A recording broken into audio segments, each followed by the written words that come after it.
Hi everyone, I'm Gabriel and this is my video about schizoaffective disorder and my life with living with schizoaffective disorder.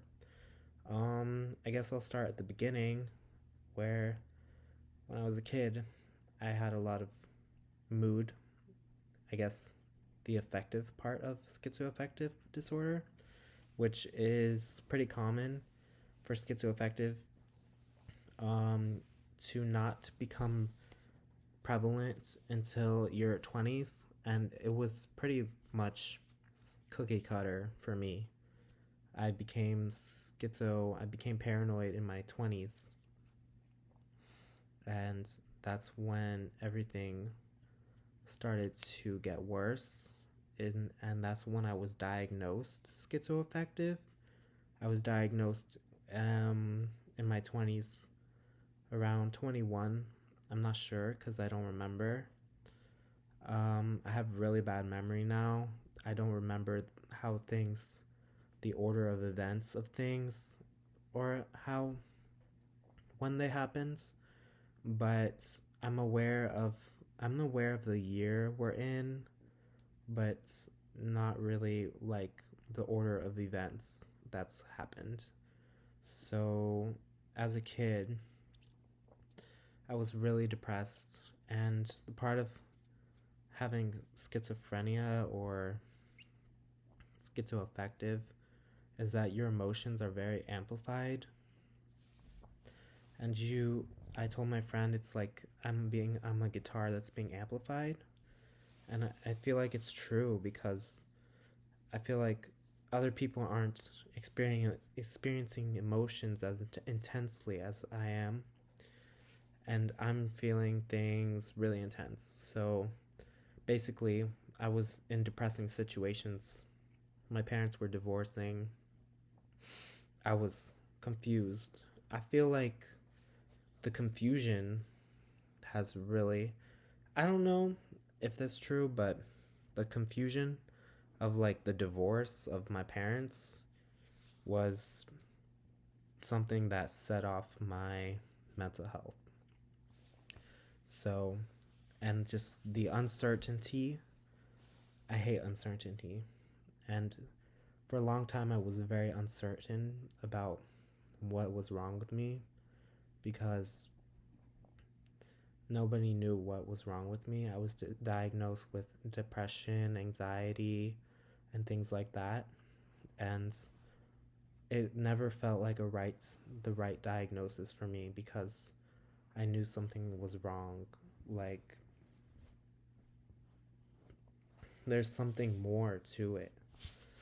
And it didn't become apparent of what was wrong with me until I started having paranoia in my 20s. And I don't know if I'm bipolar type or depressive type. I think I'm bipolar type because I had mania in my 20s, and I was very crazy. I was very energetic, and I did a lot of things. I posted a lot of things on social media, and I I use social media as like an outlet for my mania. And I posted a million things, and my friends would get so mad at me because I would spam them on Snapchat. But basically, I had mania, and I was depressive in my younger years in high school. So in high school, I was very depressed because I hated my high school. It was horrible. But I went to two high schools. My first high school was horrible. I hated it. I had no friends. I had like two friends, but it was it was fake. It was not like we weren't popular. We're just like not popular. So it kind of sucked. And I tried, I don't know what happened. I was depressed and I don't know what was going on with me, but all my friends abandoned me, it felt like. So it was really a painful time of my life. And unfortunately, I'll never forget it because that was so horrible. But that's ended. I changed high schools because I moved to Miami again. I mean, this is the first time that I moved to Miami. I moved to Miami many times in my life, and apparently, I mean twice, but it was it was a lot. So I moved to Miami from high school, and I switched high schools. And really, the move helped my mental health a lot. I was really scared of like going to school at first, and yeah, I didn't show up for months, but it was much better in Miami than it was in Bradenton, Tampa area. But anyways, I became paranoid in my 20s, and I don't I don't think drugs brought it out of me.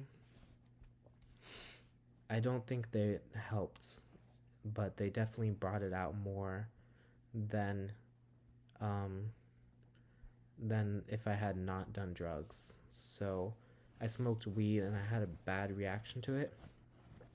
I had catatonia, and basically that means you can't respond to things as quickly as normal, and yeah, it felt horrible. That was one of the worst experiences of my life. Definitely because I felt everything was moving in slow motion in my minds, and I was aware of it at the same time. I was aware of everything moving in slow motion. So I was like, what is going on? Why is this happening? But at the same time, you can't freak out because you're not you're not you're aware of it, but you just have a sense of like ease, I guess. But yeah. I mean, there were moments when I would panic, and that would be scary. So, it wasn't always easy. It wasn't always a sense of ease. Anyways, catatonia was terrible. But after that overdose that I had, I I was living in Miami, and I thought people were trying to kill me.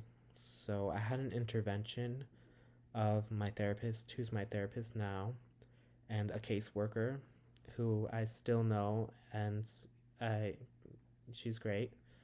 But um they came and they took me to Life Skills. It's a rehab dual diagnosis, whatever. It's a dual diagnosis rehabilitation center for mental health and substance abuse disorder. So they took me there.